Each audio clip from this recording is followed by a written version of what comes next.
পাপিয়ার আপত্তির মন্তব্যে প্রবাসীদের ক্ষোভ, ক্ষমা চাওয়ার আহ্বান। প্রবাসীদের নিয়ে আপত্তিকর মন্তব্য করেছেন বিএনপি নেত্রী সৈয়দা আসিফা আশরাফী পাপিয়া। সাম্প্রতিক যমুনা টেলিভিশনের একটি টক শোতে এ বক্তব্য করেন তিনি।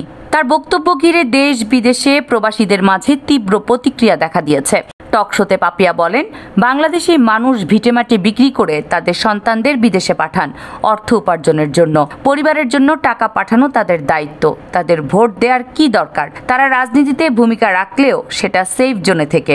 আমরা জেল হাজতে থেকে রাজপথে লড়াই করে দেশের জন্য কাজ করছি। তারা যদি এগুলোর ভুক্তভোগী না হয়, ভোটের সুযোগ সুবিধা কেন নেবে? পাপিয়ার এই মন্তব্যকে অপমানজনক আখ্যা দিয়ে অনেকে ক্ষোভ প্রকাশ করেন। বিশেষ করে ইউরোপ, মধ্যপ্রাচ্য, আমেরিকা ও মালয়েশিয়া সহ বিভিন্ন দেশের প্রবাসীরা সামাজিক মাধ্যমে কড়া প্রতিক্রিয়া জানান।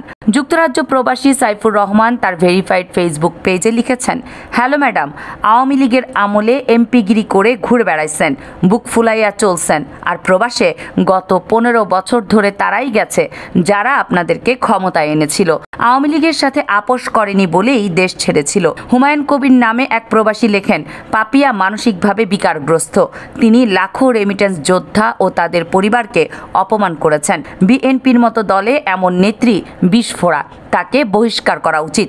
এছাড়া মালয়েশিয়া প্রবাসী বিপ্লবী কাজীর এক ফেসবুক পেজে দাবি করা হয়, পাপিয়ার স্বামী হারুনুর রশিদ একসময় আওয়ামী লীগ নেতৃত্বাধীন সংসদে শপথ নিতে বিএনপির সিদ্ধান্তকে চ্যালেঞ্জ করেছিল। তার বিরুদ্ধে দলের ভারপ্রাপ্ত চেয়ারম্যানকে ব্ল্যাকমেইল করার অভিযোগও তোলা হয়েছে।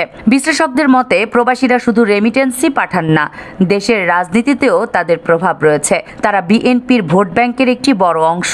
পাপিয়ার মন্তব্যের পর যদি আনুষ্ঠানিকভাবে ক্ষমা না চাওয়া হয়, তবে বিএনপি রাজনৈতিকভাবে ক্ষতিগ্রস্ত হতে পারে।